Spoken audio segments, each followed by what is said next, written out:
apa kiat-kiat untuk mempersiapkan kita kematian dalam keadaan husnul khotimah? Kiat-kiatnya, Ustaz. Kalau kita ingin detail, maka akan sangat detail. Tapi dua yang tadi telah kita sebutkan secara global, lakukan ketaatan dan berhenti dari maksiat. Berhenti dari maksiat, di dalamnya ada taubat, minta ampun kepada Allah atas dosa dan kesalahan kita, dan lanjutkan berhenti dari maksiat itu. Tinggalkan teman-teman yang rajin berbuat maksiat bersama kita. Tinggalkan arena-arena maksiat, tinggalkan tontonan-tontonan maksiat.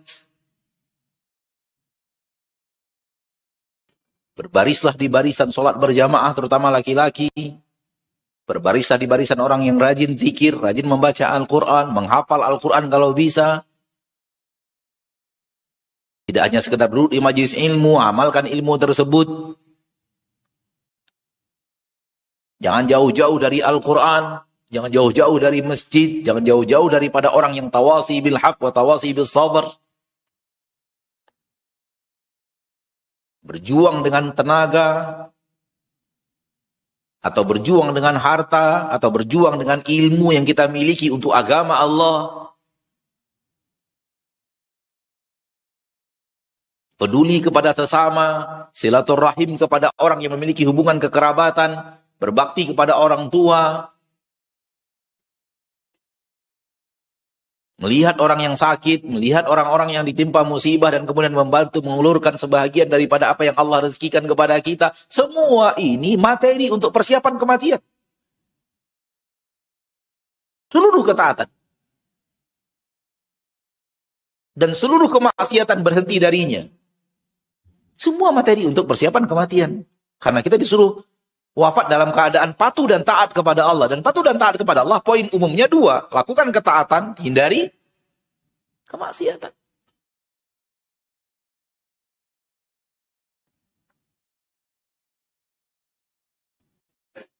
Dan hati-hati, lisan yang minta ampun kepada Allah, minta maaf kepada Allah, beriringan dengan amalan yang tak kunjung berhenti berbuat maksiat.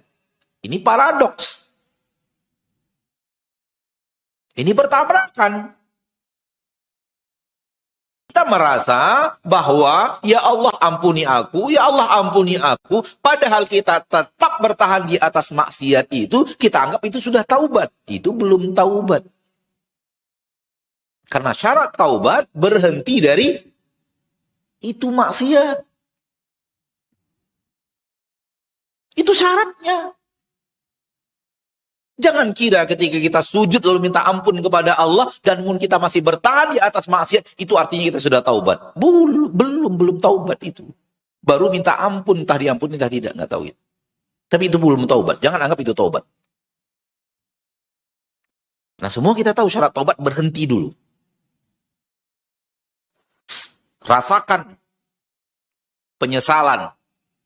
Dan ada tekad di dalam hati, tak akan melakukan lagi. Tekad di dalam hati, tak akan melakukan lagi.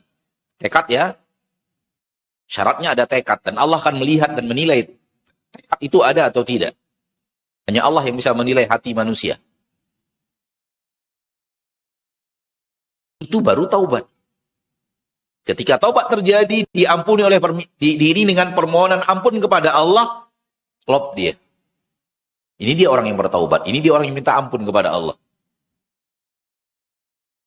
Sama dengan kita, ada orang minta maaf. Maaf ya, lalu kita ditempelengnya. Maaf ya, lalu kita ditempelengnya lagi. Maaf ya, lalu kita ditempelengnya lagi. Kira-kira orang ini minta maaf apa enggak sih?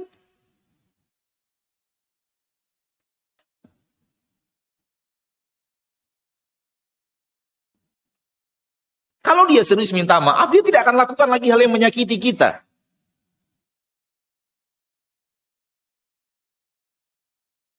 Itu baru orang yang serius. Menyesal dia menyakiti kita dan minta maaf.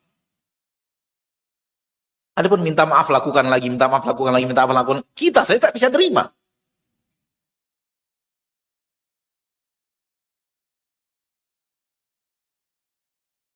Maka masing-masing kita punya kadar ilmu masing-masing. Dan manusia dalam kadar ilmu tentang syariat Allah bervariasi, dan Allah akan tuntut kita sesuai dengan kadar ilmu itu.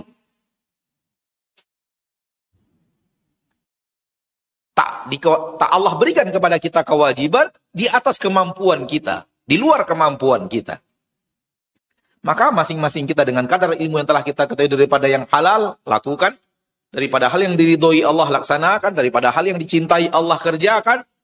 Dan sesuai dengan kadar ilmu kita dari hal yang tidak dicintai Allah, dimurkai Allah, dibenci oleh Allah, tinggalkan.